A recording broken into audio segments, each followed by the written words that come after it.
عام 2010 واحنا نحاول دائما ان نقيم النشاطات الادبيه، احنا شباب مدينه بغديده وايضا شعرائها وادبائها، نقيم النشاطات الادبيه ونحاول دائما نواكب العالم ونواكب الادب بكل اشكاله وانواعه. الى اليوم 2025 تم تاسيس منتدى بغديده الثقافي، وهو احد تشكيلات اتحاد الادباء والكتاب في نينوى. تشكل هذا المنتدى وقدرنا أن نأخذ مساحة بسيطة، وبعد تقريبا 4 أيام من تأسيس المنتدى أقمنا اليوم أول نشاط اللي هو مهرجان رخموثة، واللي إجا بالتزامن مع عيد الحب. من خلال هذا العيد قدرنا احنا الشعراء أن نحتفل بطريقتنا الخاصة، وأيضا من خلال فقرات المهرجان خلينا طفلتين يلبسون ملابس تراثية، وحدة تقدم ورود ووحدة تقدم رسائل حب. إذن من خلال التراث والأزياء الشعبية قدمنا رسالتين، ألا وهي الجمال والحب في آن واحد. كذلك أيضا من خلال قصائدنا تغنينا بهذه المناسبة، تغنينا بشعرائنا الراحلين شعراء مدينة بغديده، وأيضا أقمنا معارض للفن والكتاب والتشكيل. كانت معارض رائعة حقيقة. نشكر كل من حضر إلى المهرجان، كل من يدعمنا ويساندنا ويحبنا، واللي أيضا احنا نبادله الحب الخالص. دائما نتمنى أن يبقى هيك دعم مستمر للمنتدى حتى نقدر نقدم نشاطات أكثر ونرفع من اسم منطقتنا واسم نينوى واسم العراق عاليا. جئتم أهلا وحللتم سهلا، وأنتم تزينون بتواجدكم مهرجان رخموثة الثقافي، والذي يقيمه منتدى بغداد الثقافي بدعم من اتحاد الأدباء والكتاب في نينوى، وبالتعاون مع دار ماركولس للخدمات الكنسية. ندعو الآن الشاعر سعد محمد رئيس اتحاد الأدباء والكتاب في نينوى لقراءة كلمة الاتحاد. السيدات، السادة الأفاضل، أسعد الله مساءكم بالخير والمحبة. في هذا اليوم المميز تجتمع القلوب قبل الكلمات، وتتوحد الأصوات قبل أن تصدح بالقصائد. هنا في بغداد، المدينة التي تلد المبدعين، نقف جميعا لنشهد ميلاد حدث أدبي جديد، مهرجان رخموثة الأول الذي ينظمه منتدى بغداد الثقافي، أحد تشكيلات اتحاد الأدباء والكتاب في نينوى. هذا المهرجان ليس مجرد تجمع أدبي، بل تأكيدا على أن الثقافة مهما واجهت من تحديات تظل حية نابضة عصية على التلاشي. بغداد هذه المدينة العريقة ليست مجرد مكان على خارطة الجغرافيا، بل نبضا على خارطة الإبداع. هنا تنمو الكلمة كما تنمو السنابل في الحقول، وهنا تتنفس القصائد كما تتنفس الأرض عبق التاريخ. إنها مدينة الشعراء، مدينة لا تكف عن الولادة، كلما غاب عنها نجم أشرق آخر، وكلما ارتحل شاعر استيقظت موهبة جديدة تكتب على جدران المستقبل قصائدها. حين نذكر بغداد يتراءى أمامنا زهير بهنام بردة، ذلك الشاعر الذي حمل وجدان المدينة في قصائده، وكتب بروحها عن الحنين، عن الأرض، عن الإنسان. كان صوته صوت بغداد، وكانت كلماته مرآة تعكس روحها العتيقة. وكذلك شاكر سيفو الذي لم يكن شاعرا فقط، بل ذاكرة أدبية تمشي على قدمين. نقش كلماته على جسد الزمن وترك إرثا أدبيا سيظل حاضرا في كل بيت وفي كل مكتبة تحتضن صوته. اليوم ونحن نقف تحت ظلال هذين الاسمين الكبيرين لا نرثي الماضي بل نحتفي به، نمنحه حياة جديدة بيننا ونعلن أن بغداد لم تفقد بريقها بل تزداد توهجا مع كل شاعر جديد، مع كل قصة تكتبها أنامل شابة، مع كل فكرة تتردد في أروقة هذا المهرجان. إن اتحاد الأدباء والكتاب في نينوى وهو الراعي لهذه المسيرة الأدبية يضع يده في يد منتدى بغداد الثقافي، يساند كل جهد أدبي ويدعم كل مشروع ثقافي يسعى إلى إبراز الوجه المشرق لهذه المدينة. فبغداد تستحق أن تكون في طليعة المشهد الثقافي، يستحق صوتها أن يعلو في المحافل الأدبية وأن تبقى منارة للمبدعين كما كانت دوما. اليوم لا نحتفي بمهرجان وحسب بل نحتفي ببغداد نفسها، بذاكرتها التي لا تموت، بصوتها الذي لا يخفت، وبأبنائها الذين يجعلون من الكلمة وطنا ومن القصيدة بيتا يسكنه الجميع. شكرا. شكرا لرئيس اتحاد الأدباء والكتاب سعادة محمد. الكلمة الآن للشاعر برزان عبد الغني رئيس منتدى بغداد الثقافي، فليتفضل مشكورا. مساء الحب لكم جميعا، أسعدتم مساء أيها الأحبة، وشكرا لحضوركم البهي، وعيدكم حب ورخموثة وسلام.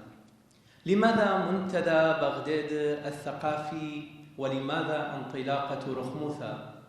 منذ عام 2010 وحتى هذا اليوم كنا نعمل كخلية ثقافية من الشباب منذ تأسيس منتدى بغداد الأدبي، حينما كان القتل مجانيا والتطرف أشبه بالضرائب المجانية، حيث بدأنا بالترويج للسلام من خلال الثقافة والأدب، واستمر هذا الترويج حتى هذا اليوم، لأن الثقافة هي القاسم المشترك الذي يجمعنا تحت أسمى مفهوم وهو الإنسانية.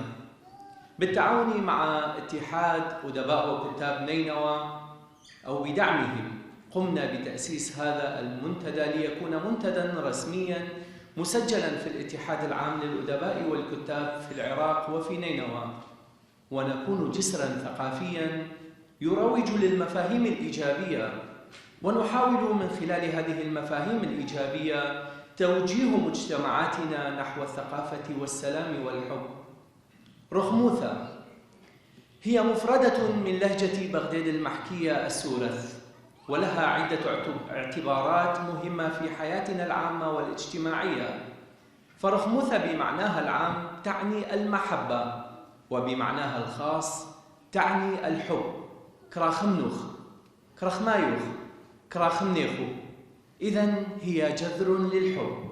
واليوم يصادف عيد الحب مع مهرجان رخموث الذي سيكون مهرجانا سنويا، حيث اخترنا هذه المفردة بعناية لنعبر عن هذا الحب الفطري الذي يجمعنا كعراقيين أولا، وكمهتمين بالجانب الثقافي الذي يساهم بصناعة التغيير ثانيا. لهذا أطلقنا هذه التسمية لتكون مهرجانا حقيقيا وإنسانيا. في الحقيقة الثقافة هي الجانب الإيجابي الذي يجمعنا، حيث استطعنا أن نركز على العلاقات الاجتماعية التي تربطنا مع المجتمعات الأخرى من خلال الثقافة، واستطعنا أن نروج للسلام من خلال الثقافة، واستطعنا أن نعيد التواصل الذي انقطع من خلال الثقافة. لم يعد بوسعنا أن نمتلك في هذا الوطن الذي يمر بالأزمات غير الثقافة، لأن الثقافة وحدها هي التي تعيد تعافي وبناء هذا الوطن بصورة صحيحة وإيجابية. لا أريد الإطالة عليكم أيها الأحبة، ما أود أن أقوله بأننا سنواكب التغيير الإيجابي من خلال الثقافة والأدب والفن، ونروج لهذه المفاهيم بقوة من أجل أن نناهض الهبوط المجتمعي الذي نراه اليوم والذي تغلغل بيننا. كراخم يخون كل يخون وإذا تحب ورخموثة بريخة. شكرا جزيلا. شكرا لرئيس منتدى بغداد الثقافي برزان عبد الغني. أمي غزيلة خاثي مرئثة وتوتة قرثة قرأ لرقالة يقتل لبد أمي الخاثي طقنا قلدح وكم كسيالة. مع القراءات الشعرية الشاعر الدكتور هشام عبد الكريم، فليتفضل. قصيدة دمعة بحجم الأسى.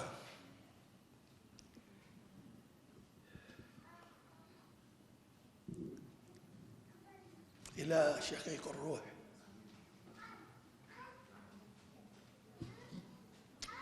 زهير بهنا.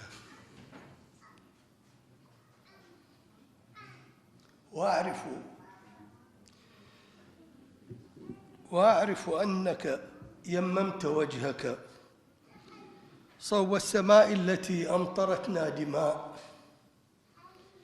ولم تلتفت للذين على قارعات الأسى. بانتظار التفاتتك الدامعة لم يعد ذلك النهر يا صاحبي مثل ما كان. لا الجسر لا جلسة في محل صغير يشي بالمحبة في شارع الفيصلية، حيث أنا بانتظارك كنت تجيء كما مزنة وأنا ألمحك. أينك الآن؟ شاخت مدينتنا والذين عرفتهم يا زهير بكوا حين ودعتهم تاركا بينهم أضلعك. منذ تلك السويعات والقلب في حيرة وهو منتظر مطلعك. يا زهير ابن بردة، هي الأرض ممحلة والسماء دموع. من يقاسمني جلستي الآن؟ من يرتجي لي خلاصا؟ وهل صوب أيامنا من رجوع؟ قد احتدمت نائباتي وحيدا وقفت أراقب خطواتك البيضة. يا أبيض القلب قل لي متى نلتقي ومتى تضع الأرض أثقالها؟ قد تعبنا معا واصطفانا الأسى. يا صاحبي لو عرفت أو دريت بما مسني لأتيت. بعيدون كلهم كنت أعرفهم واحدا واحدا، كنت أدركهم جاحدا جاحدا. يا صاحبي لو أتيت يا زهير، يا صاحبي لو أتيت. من تاما قمل بخ رخموثة وحسقوثة كمال لبن هيمنوثة كدارخ إيذا بإيذا تبانخ دنيا منن كثية جيبا ومرخموثا قليما لياما. مع الشاعر الدكتور نينب لاماسو نبقى معه. كرخمايخ ودخبت أمرايخ تذروخي حيلك رخمايخ وآبا لبا تكناقش بصدري كم ديون بشمقة قالخ وكعارق من بين ثل الآثي وكبارخ نشق سواثخ وكبايش جزاميرخ مخصوبري ويانا خلاقت إناثخ. أختيرة برزن أختيرة تليدة مخواثح أبشري بخيلة رخموثخ طاشي لي بصدرك شخينة واعمذ لي بنورة نشقياثخ أرقد لي بدي قيافة لبخ وساكيري ألمة تصخوثة مخبرة بين ثروشاشخ أطوء لي بخباقخ برخموثة انشغلي خنا وخنا وقولب لي لدوشة سبواثخ وهالخ انشغلي حيلة حيلة وأصوت لي بخمرة انشقياثخ آهت خلمة رابط خيي أخي لي ألبا خلمامي أو اللي الشطانوث لبوخ ونشغلي ألبا كمامي تودي. القلوب التي تحب بصدق تحتفل بعيد الحب كل يوم. ليتفضل الشاعر بشار البغدادي. رمشاد ورد سموقه.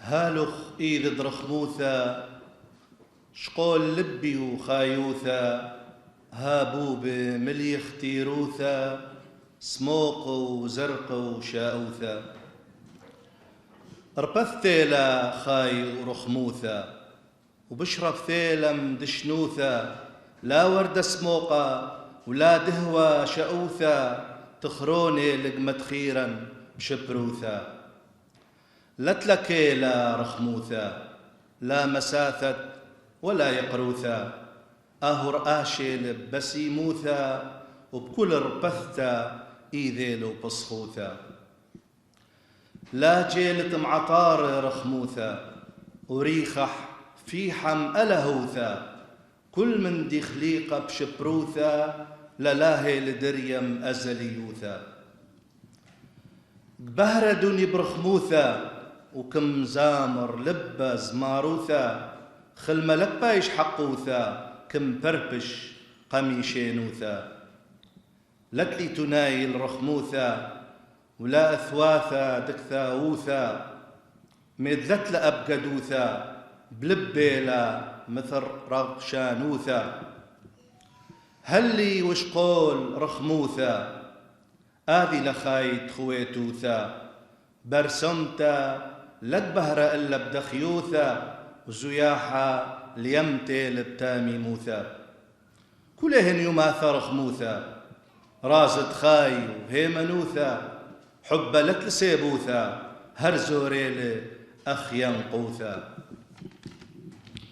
حب لتل يثرانوثة ولا بألما طيموثة كان لك ويلي شريكوثة دلايا ذفتي برخموثة يوم دلي برخموثة ليل مخشوة بم عاشانوثة صورة دلتل شلموثة ما قديخ بأويوثة خورثي لا رخموثة دلآهي دماهي سقلوثة بقرثة آهي لشخنوثة وبخمة آهي لقريروثة رخامة بشخل يم خليوثة طقمة قموبل كل مريروثة ما درماني لرخموثة دكم بسمة كل مروثة تودي الخم.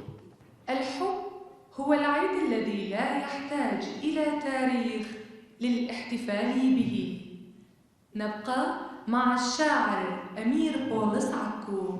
مساء الخير، كله عيد حب وأنتم في حب.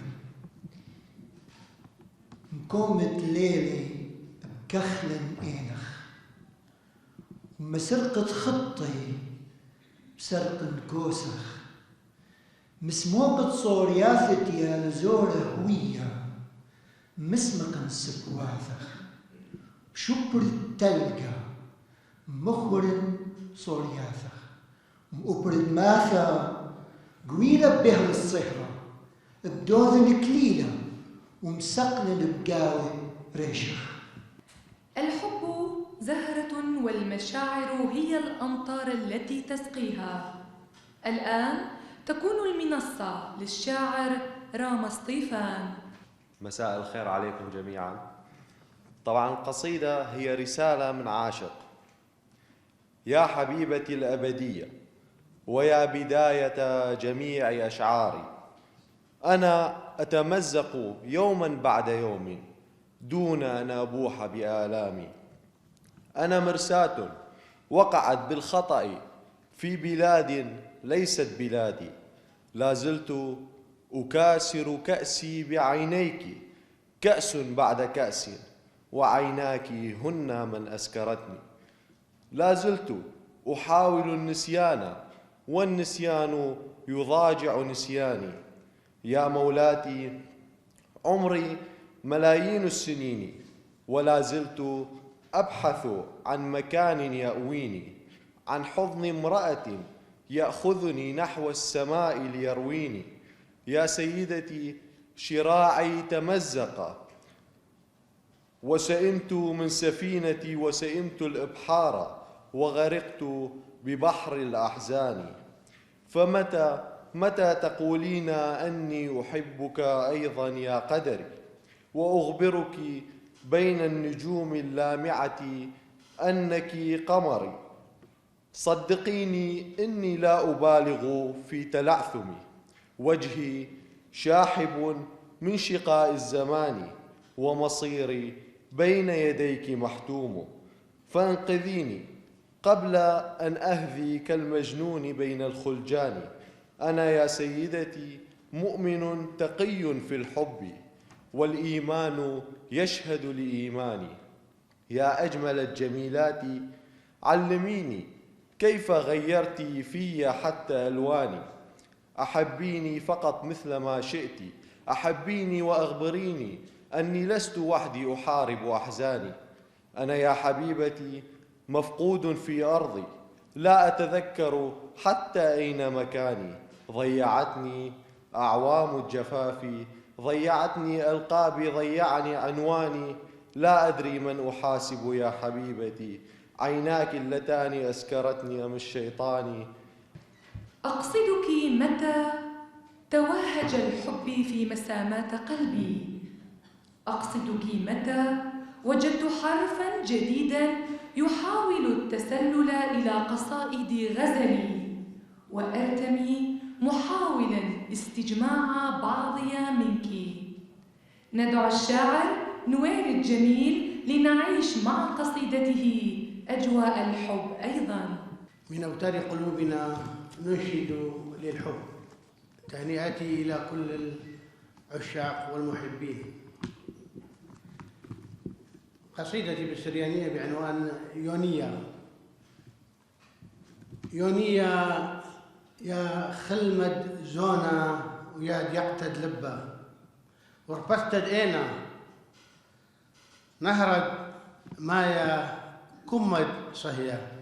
يونيا يا زمرتد شورة وسوغيتد ايال زورة شبرا ديون الإلانت وربرب ياثد قوب الطيرة شرية قطرة شنت خاي صيرة قطوش شلاثة وخولة أرقش جرحي أو قمايا ديوة خبيرة مقامي مولادخ خور الدمئي مزوروثي أخ نهرة لتلق طعته خبيلة شمشة وعمطلة سهرة وآية توتا لتلق بالا قولت فقرخ بشن عمري يا يونيا لب خرب يا دريل اللبي أوام سكرة ميرقوثة دروخخ ساقل روخي بليلة حشة شاتن خمري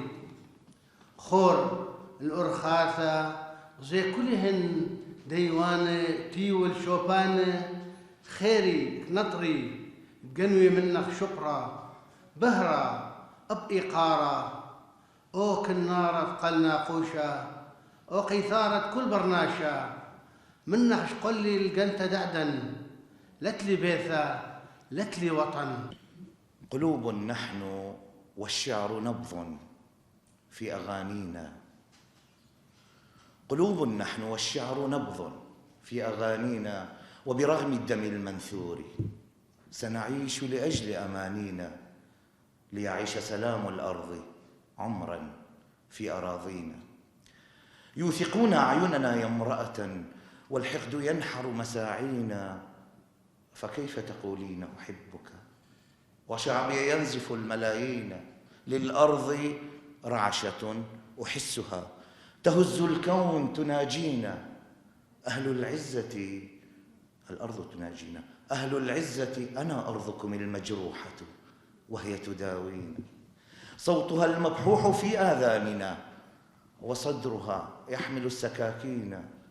شوهت الدماء صغارها وازرق زيتونها والبساتين. ها نومنا قد زاد حده وحلمنا بأطفال فرحين، بأجيال تؤثث مسرات وتدفن كل بكاء وأنينا. ونشطب أساميكم وأساميكم وأسامينا ليعود العراق كما كان والعراق الواحد يأوينا. شكرا جزيلا. في عيد الحب تصبح العيون مرايا تعكس ألوان العشق. مسك الختام مع الشاعر لويس كامل. نص بعنوان قرارات باردة. نجتمع عندما تكون درجات الحرارة تحت الصفر المئوي. منذ أعوام ولم نجتمع، فنحن على خط الاستواء، لكننا نجتمع أمام النشرة الجوية. على غير المعتاد قرأت المذيعة: انخفاض في درجات الحرارة إلى تحت الصفر المئوي الآن وحتى منتصف الليل. لم يشدهم الخبر، فالمذيعة لها رأي آخر. أدركنا الخبر واجتمعنا. بدأت بالحديث، لكن رأسي تدحرج واستقر تحت أقدام الرئيس، أعاده دون أذن. في كل مرة أعيد الحديث يتدحرج رأسي، حتى أعاده الرئيس أخيراً جمجمة دون شيء. في الغد أدركت مخرجات الحدث. منح رئيس اللجنة شهادات دون عد، ورأيت أحدهم حاملاً ملفه الكبير بعد عودته من ذات المكان. فتح الدرج، وضع الملف، وأحكم الإغلاق وغاب. حتى رأيته في طابور المصرف. تذكرت بأن المذيعة ألقت كذبة أول نيسان. شكرا.